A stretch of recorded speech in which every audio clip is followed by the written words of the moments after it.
As early as the middle of May of 1945, the Japanese knew they had lost the war and they wanted to make peace. They tried to make peace through Moscow. Former U.S. intelligence officer Martin Quigley today on Now I've Heard Everything. I'm Buell Thompson.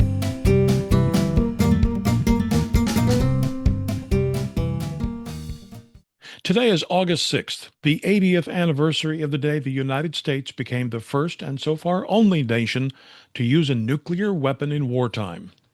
The Enola Gay dropped a bomb codenamed Little Boy, decimating the Japanese city of Hiroshima. And it was shortly after the U.S. dropped a second bomb on Nagasaki 3 days later that Japan surrendered. But could that surrender have come without the two bombings? Well, we now know that in the spring of 1945, a U.S. intelligence officer was tasked with somehow getting diplomatic messages to Tokyo, offering them a chance to surrender peacefully. The task fell to then 27-year-old Martin Quigley, who was with the Office of Strategic Services, the OSS, the forerunner to the CIA. And Quigley, using complicated diplomatic maneuvers, eventually accomplished his mission. So what happened? Well, in 1991, Martin Quigley published a book that he'd been working on for several years, explaining his role and what happened. His book was called Peace Without Hiroshima. And he and I talked about the book one day that summer of 1991.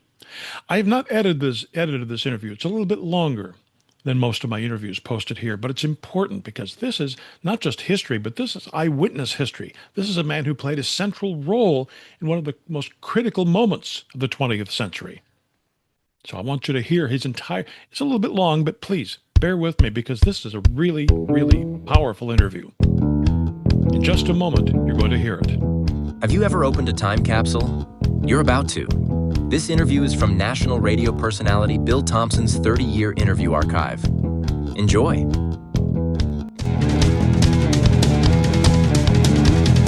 So here now, from 1991, Martin Quigley. This is a fascinating story. Why haven't I heard about this before? Well, when I was involved in these matters on instructions of General Donovan during World War II, I assumed that this would be forever secret. But some years ago, our own government, in declassifying documents for a British historian, revealed my identity, and I figured that 40 or 45 years is as close as forever as we're ever going to reach in this human existence. In fact, the first time I talked in public was to the American Irish Historical Society in New York about 3 years ago, and the title I picked for my talk was 40 Years is Forever. Well, I suppose once the cat was out of the bag, you might as well tell your story. Yes, the interesting thing about it is that when I was researching it, after deciding to write the book in '84, it was a 7-year project, I explored the views and the understanding of a number of our American diplomatic historians. And every one of them reported to me that they never even heard of the incident. So some secrets were preserved. Because it was probably easier to keep a secret in those days than it is today. Yes, I was particularly sensitive, Bill, because my earlier work in the OSS was in Ireland. And there I was the only OSS agent under complete commercial cover. And now it isn't such a matter of importance. But over the years, I didn't want the story out because you couldn't talk about my work at the Vatican without making it known that I had been an OSS secret agent in Ireland. And that would be embarrassing to a lot of people. Right up to the now dead, but De Valera and a number of his people that, in fact, I met in '84 when I started research on this book, Colonel Dan Bryan, who had been in charge for the Irish government of counterintelligence work, and he said, tell Quigley that his cover was perfect. We didn't know he was OSS.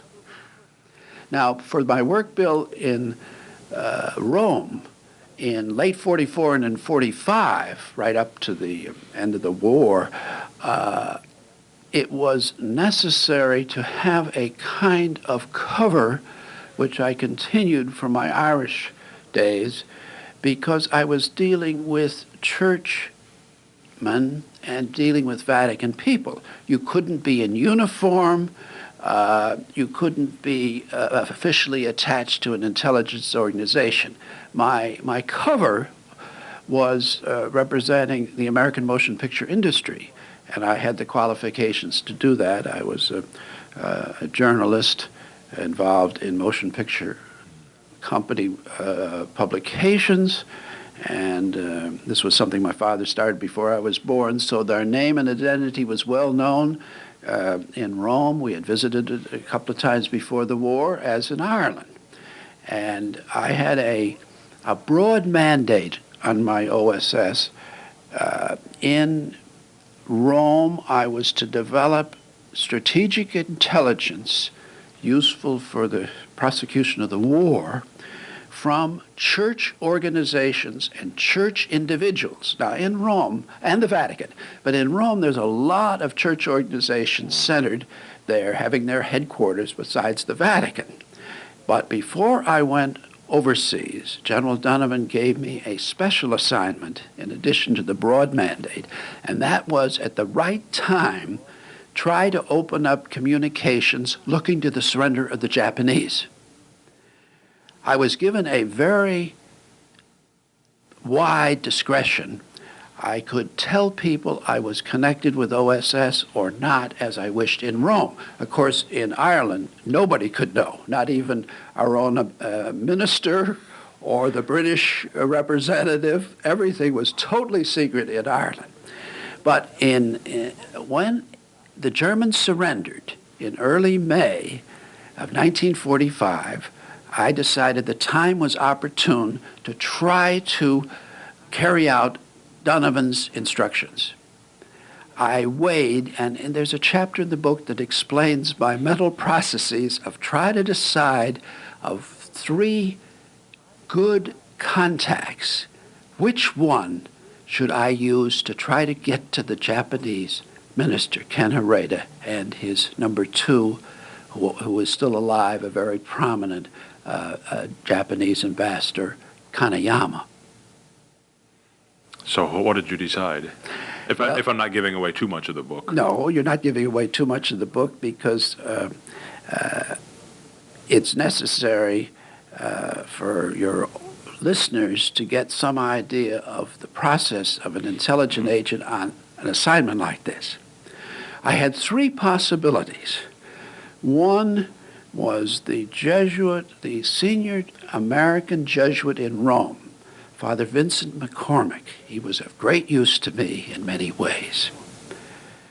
But I felt that even though his connections were very, very close, the fact that he was an American would make it very difficult for him to carry a message to the Japanese at the Vatican. Although he was in and out of there all the time, he was the man who cleared all the English language stuff for Pope Pius XII, and he had been long resident in Rome, and he knew the way the Romans function. That was number 1 that I considered. Number 2 was Pope Pius XII's closest lay friend, an architect, Pietro Galeazzi. Galeazzi was, in effect, the Governor General of Vatican City, and the Pope used to spend 1 or 2 hours at the end of every day talking with him. He was a personal relationship. Being an Italian, he could have had some entree. He certainly knew Hareda, the Japanese minister. However, I thought his position was too close to Pope Pius XII, and I did not want to involve the Pope personally. I wanted to use the Vatican for its communication facility.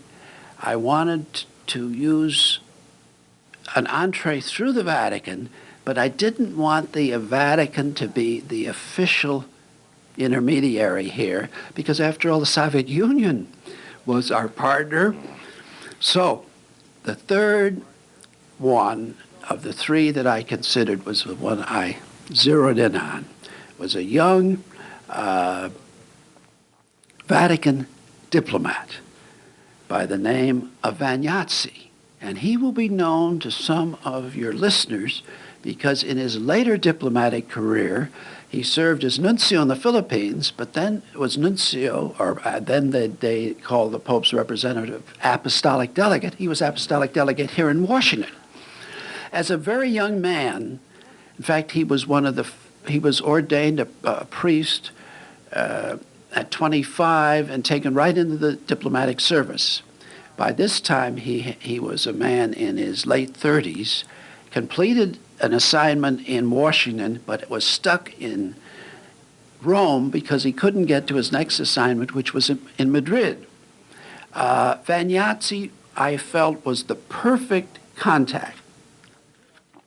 In my contacts with him, developing him as a source unknown to him, I learned that he dwelled in the same Vatican residence building, Palazzo Santa Marta, in which dwelled the ecclesiastical advisor to the Japanese mission, a Father Tamazawa. And I learned they were friendly enough to take meals together from time to time.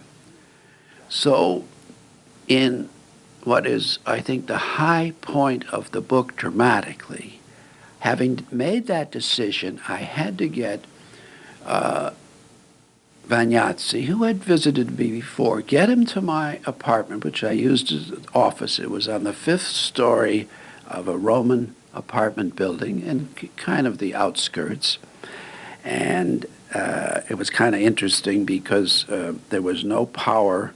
The elevator was permanently installed in front of the 5th floor, but my visitors didn't mind because I always had, from the PX, where I had a PX card, I would have Coca-Cola and 2 cans of beer a week, and I would serve either in wine glasses to my guests. And my mother had sent cookies from New York through the regular mails, so I had cookies and wine or beer. Hot beer, of course. And in a matter of a few hours, I had to do several things with Gio Vagnazzi. I had to tell him I was OSS, tell him how I wanted to reach the Japanese mission for communications looking to peace, and finally convince him that he was the one and only person ideal to do it. After this short break, the conclusion of Martin Quigley's incredible story. You know, AI is not just for 22-year-old coders. A lot of us older adults are drawing on our life experience to find unique and creative ways to use AI, at home or at work. Got an AI success story you'd like to share? Tap the link below to visit our YouTube channel, AI After 40, and let's keep learning together. Now back to my 1991 conversation with Martin Quigley. The Pope had issued instructions to all his subordinates not to get involved in foreign matters. To his great credit, and this will now he's dead, but this will come to his memory, he put his career on the line and decided that the cause of peace was more important than his diplomatic career, because he could have had his head immediately chopped off once it ever came out. He carried my words through Tamazawa to Harada and Kaneyama. I have in the book accurate reconstruction of the conversations I had with Vagnazzi. As a journalist, I have good memory, and so, of course, I didn't have contemporary notes, but from some of the documents obtained, I have the essentials. With respect to the conversation between Tamazawa, carrying my words, and Hareda and Kanayama, these are what I had to call putative, as explained in the preface. These are based on what happened. They're not imaginary conversations because the conversations took place and the results were achieved, but I wasn't present. We do have Hareda's 2 cables sent at top priority to the foreign minister in Tokyo. They were 2 cables sent in early June, the first half of June. That's 2 months before the bombs were dropped on Hiroshima and Nagasaki.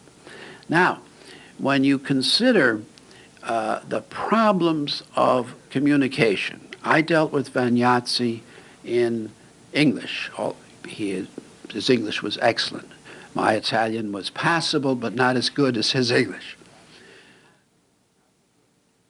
Vagnazzi had to deal with Tamazawa in Italian because, Tamazawa, a Japanese, had lived in Rome, became a priest there, and was competent, excellent in Italian. Tamazawa had to talk to Hareda and any others in the mission in Japanese. Then Hareda's 2 cables were encoded at the Vatican, transmitted by Vatican radio, unknown because they were coded, where they were picked up by the Japanese big station in Bern, Switzerland, and relayed directly to Tokyo. Well, in Tokyo, the coded message was decoded and presented in Japanese at the Foreign Office intended for the foreign minister. Meanwhile, unknown to me, and certainly to the Japanese, our government was intercepting, through the magic system, was intercepting these communications. And right here in Washington, the editors of this enormous mass of diplomatic communication that was being translated every day, on both days, picked the Hareda cable as the lead item for the magic diplomatic summary that was circulated to the most top people of the U.S. government. And on 2 days, they made it the lead item, and on the day between the first and the second cable, they referred to it, so in 3 times it's mentioned in the magic diplomatic summaries. Now, the mystery in the book, and there's an element of mystery, Bill, nobody knows what happened to these messages in either Washington or Tokyo. Hopefully, the book will prompt more research in both countries. The Japanese, for quite obvious reasons, up to now haven't been too interested in the diplomatic history. These cables were published some years ago in a Japanese quasi-governmental history, a multi-volume history. The most important sentence in the cable was edited out, and I was not, in my research, able to find out why they dropped the key issue. During the negotiation, or whatever you want to call it, I was asked to indicate what the terms of surrender might be. There was no chance to get instructions further from Washington, but to carry on, because if I said I couldn't say anything, I knew the communication link would be broken. So I had to come up with the terms. And the interesting thing historically is the terms I came up with were the actual ones. That is, occupation by American forces of Japan. The emperor could stay if the Japanese people wanted him to stay. And thirdly, of the three, we would not annex any of their territory permanently. Now, it turns out the big hang-up was the question of unconditional surrender. But I guessed that surrender would be conditional, and it isn't too generally known, but historically it's been documented that the Japanese did not surrender after the two bombs until they had received via Switzerland an agreement that the emperor would not be deposed. What is your conjecture? What is your best guess as to what happened to the cables once they reached Tokyo? Did they sit on somebody's desk? Well, in an analogy, an early copy of my book was sent to a man who has written me a letter, an American, who said he visited Dulles in Switzerland right after the war, and Dulles told him that Washington OSS had been very upset with him because he hadn't reported the conspiracy to oust Hitler. So he replied, "See my cables of such and such." And they got the word back that the cables had been simply filed. Now, Donovan was personally known to me. He had been a friend of my father. He had personally instructed me. He had read and cleared an early book I wrote about my experiences in Ireland. I had directed the initial message for his personal attention. All I've been able to learn is that he was traveling at the time, and his number two, who's unfortunately now dead, didn't know what to do with the matter. The other aspect, Bill, is that, which I didn't know, Donovan had a very warm relationship with Franklin Delano Roosevelt, was often in the White House, had received 50 years ago, July 11th of this year, 50 years ago, his mandate to establish the Coordinator of Information, which the next year became the Office of Strategic Services. For reasons historians still haven't worked out, Truman, I think you have to say, hated Donovan. There was no access between the OSS, Donovan, and his key people and the White House as there had been under Roosevelt. That was part of the trouble, I'm sure. In Tokyo, it's now come out that as early as the middle of May of 1945, the Japanese knew they had lost the war and they wanted to make peace. There are notes available from a high-level conference that they considered Switzerland, Sweden, the Vatican, or the Soviet Union. And they zeroed in on the Soviet Union, and starting in the middle of May of 1945, they tried to make peace through Moscow, and Moscow had its own agenda. They wanted to be able to invade Manchuria. They wanted to be able to seize islands, which they still hold, and they just wouldn't even see the Japanese ambassador and minister once they learned what he was going to ask them to do. So, as for the fate of the actual two cables, all I have been able to learn is that it was extraordinary, un-Japanese, for them not to have even acknowledged those two cables. And what's a reflection perhaps of Japanese thoroughness, once I asked for these two cables, I received them promptly from them. And then when I had compared their text in Japanese translated with the magic intercepts in Washington, but despite all those convolutions of language and coding and decoding, the texts are virtually identical. Martin Quigley died in 2011 at age 93. Now, you can get your copy of Peace Without Hiroshima by Martin Quigley by tapping the link in our show notes, by clicking the link in the description below if you're watching this on YouTube, or by going to our website, heardeverything.com. We may earn an Amazon commission if you make a purchase. HeardEverything.com is where you can also find my 2001 interview with journalist Bob Greene, who wrote extensively about the pilot of the Enola Gay, Paul Tibbets. He said, and I made a diving turn to the right. And on the way into Hiroshima, I looked down, and there had been the city of Hiroshima there. On the way back, I looked down, and there was no city. There was just the outlines of where a city used to be. And my 1993 conversation with a popular entertainer who tells a compelling story of how she was able to break the news to the troops that the war was over. My conversation with Maxine Andrews of the Andrews Sisters. She stopped the show, and she said, "Fellas, I have a note here. Your CO said I'm supposed to read this to you." She opened up this note, and she looked at it, and then she started to cry. And as she cried, like all sisters do, Laverne cried, and I cried. And of course, we post new episodes of Now I've Heard Everything every Monday, Wednesday, and Friday, and you can find us any place you find podcasts. And thank you so much for listening.